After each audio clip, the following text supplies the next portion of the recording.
What's up, reefers? Welcome to my second video.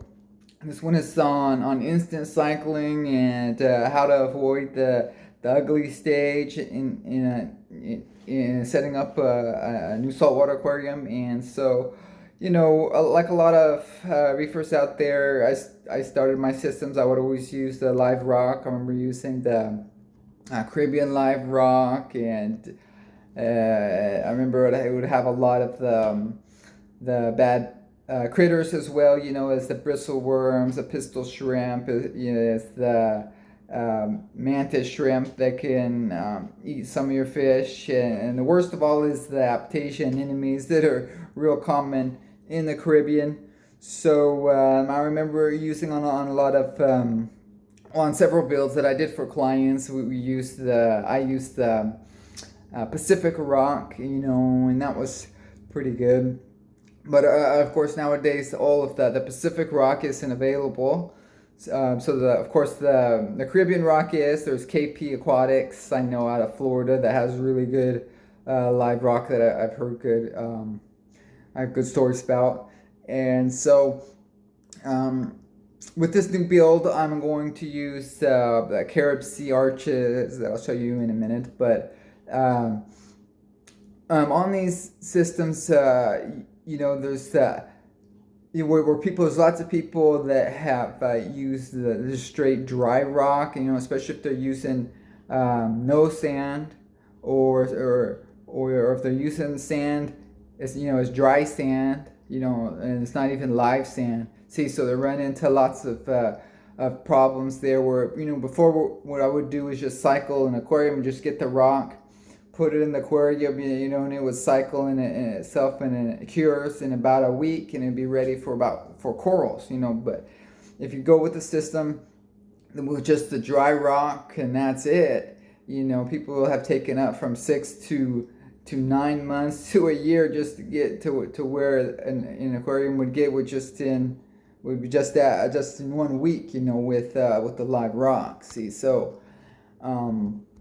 One thing I would like to mention is that, I remember taking a trick from my freshwater aquariums where I would always have, a good 2 to 3 inch aquarium under gravel filters. I remember they were just a colored gravel.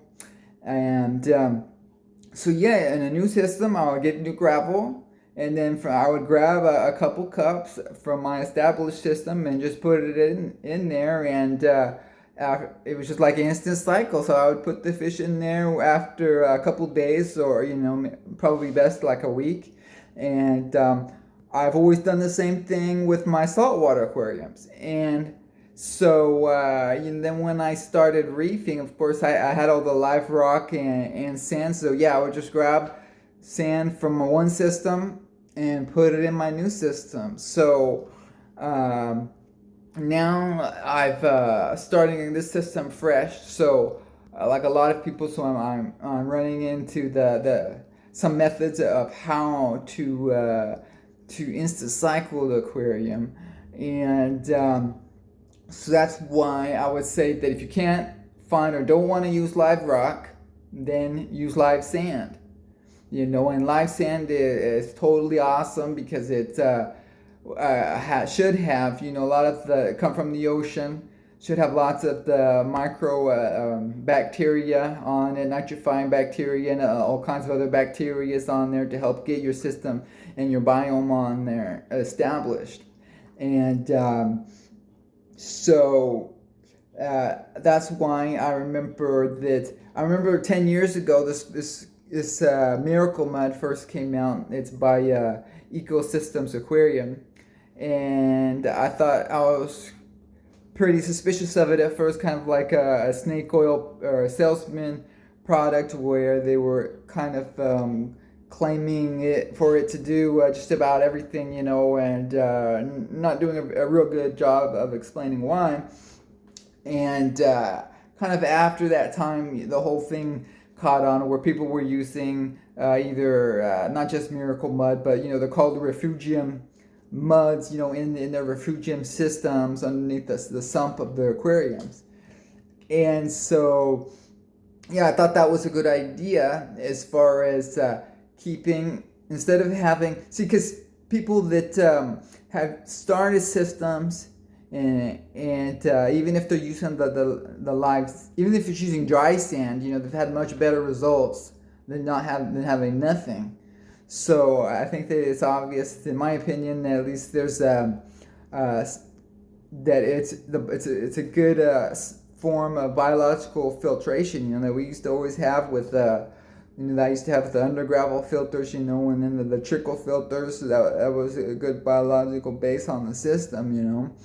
And then with the Berlin method, that's when it became popular to, it's like we don't need the trickle filter, we already have a whole bunch of live rock. Well, yeah, especially after it's already been established. But if you go into the dry rock, then it's better to have some more biological filtration on there. So anyway, the miracle mud is, in my opinion, is a similar idea as a live sand.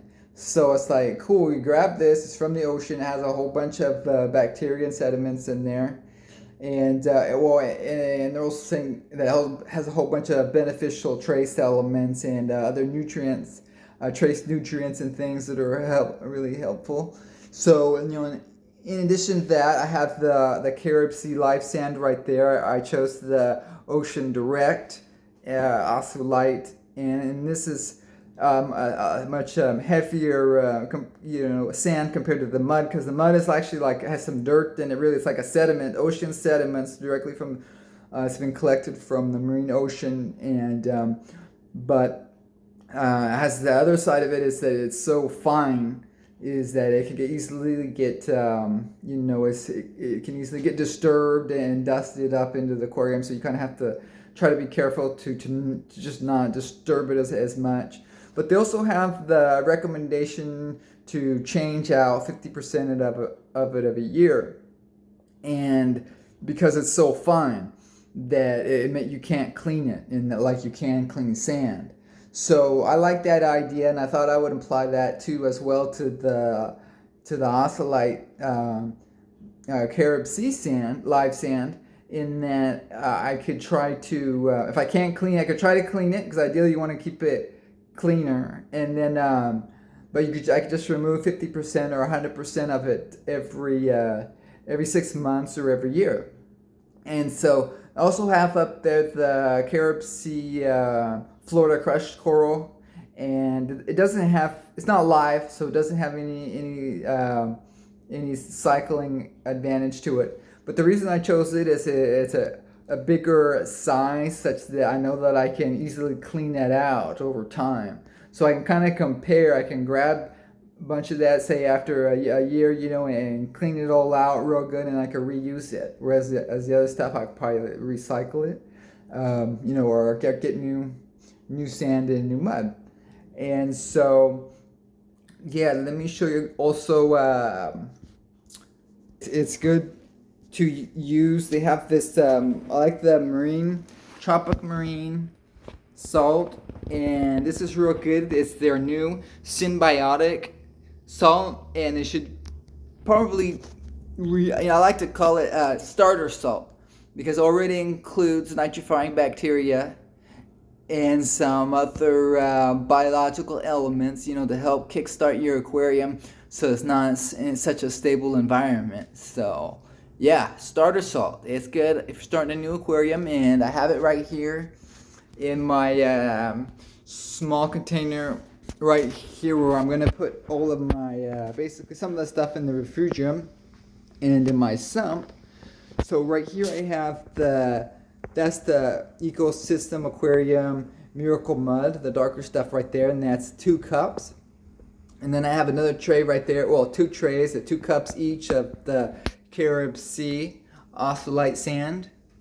And so they also have the Nature's Ocean brand sands that I really like, and it seems like they would be just as good, if not better. And they advertise on their products that you can instant cycle using them, within reason, not putting in 40 corals and 40 fish in one day and expect it to cycle in one day. But it says okay, you start with just one fish, one small fish, and cycle it within a week, and you should be good from there. So they have some pretty good live sands that I would recommend. And I also have these heaters on there, but I heard that I probably don't need them because the nitrifying bacteria is can live in colder waters, and it just does just fine, as long as it doesn't freeze entirely. So I don't know how that affects how many of them and how well they work. Anyway, just put some heaters on there just in case. And then I have right here too also a bio block by Brightwell Aquatics. That's the bio block, and it's also good for your copepods and everything to hide in there. And then I also have another Brightwell Aquatics bio block. That one is the NO3. That's the nitrate removing bio block that has some, like, it's a carbon dosing material, but it's just like a real light slow dosing, they say. So it's not like a whole bunch of carbon dosing at once on it. And so I also have I went with the Carib Sea Life Rock, they called it. This is the 24-inch arch, and I really like them. And the idea behind them was that they give you such a nice open aquascape that just 2 points just touch on the bottom and lifts. It's going to lift the whole reef right up, and it makes a real cool cave for the fish to hide under. They really love it. So I really like it. And the only thing is they are a little on the heavy side, and they're 25 pounds each, and so they're hard to manipulate or to drop, and they kind of flop over on the side like this. But I've noticed I have a total of 5 of them, and they lock together pretty well. I mean, you could put one and then lock right up against the other one, or you could lock it up like lean it up against the wall, and they're good. They're the Carib Sea, all the Carib Sea live rocks. I think they're kind of like an agronite and a cement kind of a mix or something. So they're good, but they also have they're spored with the bacteria, as I understand it, that helps with the cycling process getting started. And so I'm pretty happy with those so far. We'll have to see, and I guess that's it. And I'll give you an update on the system coming up next. So thank you for watching. Bye.